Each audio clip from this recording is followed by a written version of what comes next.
En dirigeant, j'espère qu'il n'y a pas trop de serrères ici. Hein. Bah oui, heureusement. Oh, il y a un serrère. Oui, j'ai vu un serrère, donc il va ramasser, il va en prendre pour les autres alors. Oui, les serrères qui voulaient transformer la mer en gigantesque sauce. Et voilà, les arbres les transformer en pain.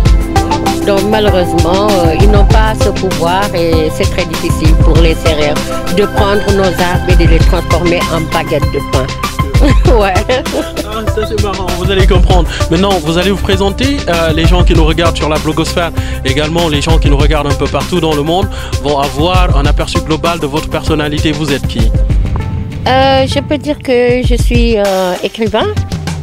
Je suis membre de l'association des écrivains du Sénégal et j'édite aussi des livres pour enfants. Et je suis membre du conseil d'administration de la COSYDEP. Et aujourd'hui, je suis conseillère spéciale du président de la République. Conseillère spéciale du président de la République, vous vivez avec un handicap. Comment ça se passe au palais? Comment est-ce que les gens vous regardent? Vous pouvez nous expliquer un peu? Les regards n'ont pas changé par rapport à... je sais pas, je fais pas attention à la façon dont on me regarde. Je viens, je suis nommée par décret présidentiel. J'ai demandé un bureau, j'ai demandé une voiture, j'ai demandé tout ce dont j'ai droit et on m'a donné mes charges et j'ai vu que mes charges étaient énormes. Donc voilà, je travaille consciencieusement en essayant de m'efforcer pour que le travail se passe bien pour le meilleur dans un Sénégal qui avance. Il y a plusieurs personnes que nous avons rencontrées au cours de nos documentaires et il y a des personnes qui peinent à vivre avec leur handicap. Est-ce que l'handicap est un frein pour un individu? Le handicap physique, je peux dire, ne peut pas être un frein pour l'individu. Le handicap, c'est dans la tête. Ceux qui vivent vraiment leur handicap, c'est des personnes qui sont atteintes de déficience mentale, de déficience intellectuelle. Là, je les appelle vraiment des personnes vivant avec un handicap parce que c'est des personnes qui ne peuvent pas réfléchir, qui ne peuvent pas donner qui n'ont pas de matière à apporter quelque chose dans la société.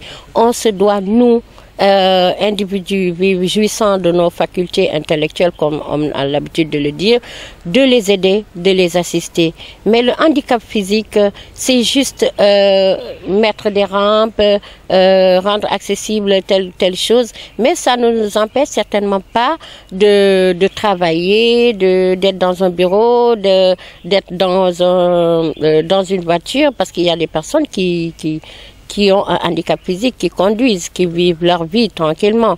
Donc c'est dans la tête. Il faut accepter qu'on a une déficience physique et mettre notre potentialité intellectuelle et tout au service de la nation, au service, bon, ça dépend du privé ou de la nation, de la société, quoi. Je veux dire, voilà. On parle énormément de cette loi d'orientation. Les personnes que nous avons rencontrées qui vivent avec un handicap, ils nous ont dit on n'en croit plus parce que les députés, on ne sait pas si réellement c'est des députés du peuple.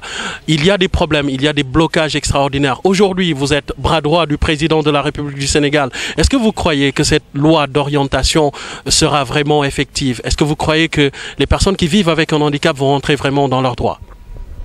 La loi d'orientation a dépassé la phase de l'Assemblée nationale. Aujourd'hui, c'est des signatures de décrets d'application et on leur a N fois promis et ça va se faire. On attend juste au niveau de la présidence que le ministère de la Santé et de l'Action sociale pose sur la table du président le travail qu'ils ont eu à faire avec la Fédération des personnes vivant avec handicap sur le décret d'application de la loi d'orientation. Nous allons peut-être terminer par la stigmatisation dont les personnes qui vivent avec un handicap font face.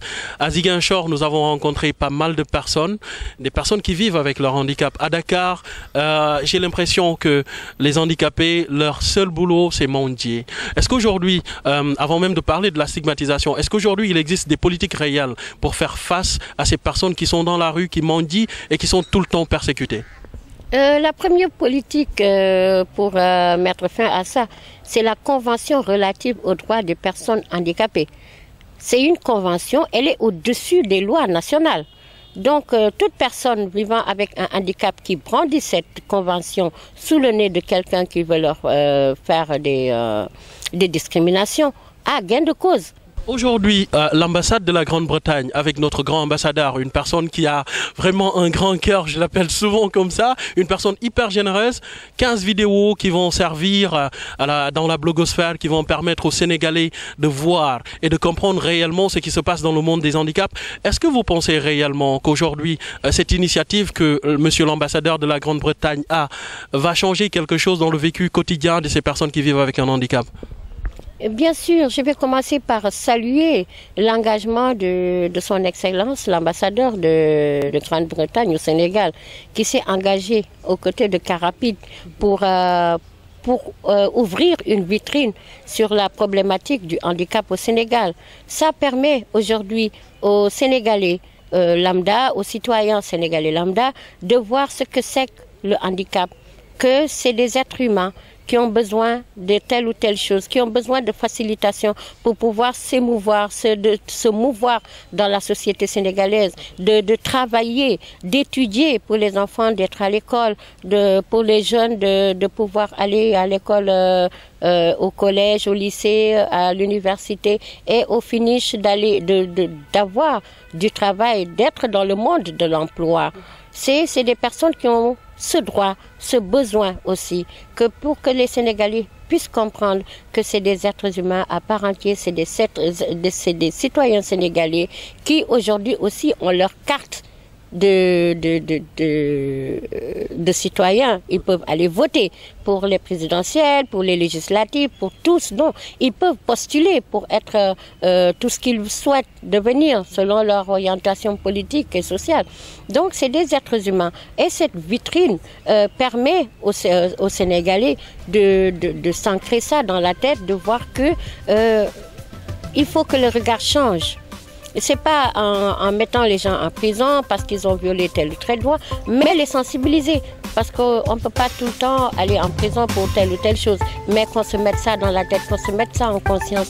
Et petit à petit, le regard du citoyen sénégalais va changer par rapport à la femme, par rapport à l'homme qui vit avec un handicap.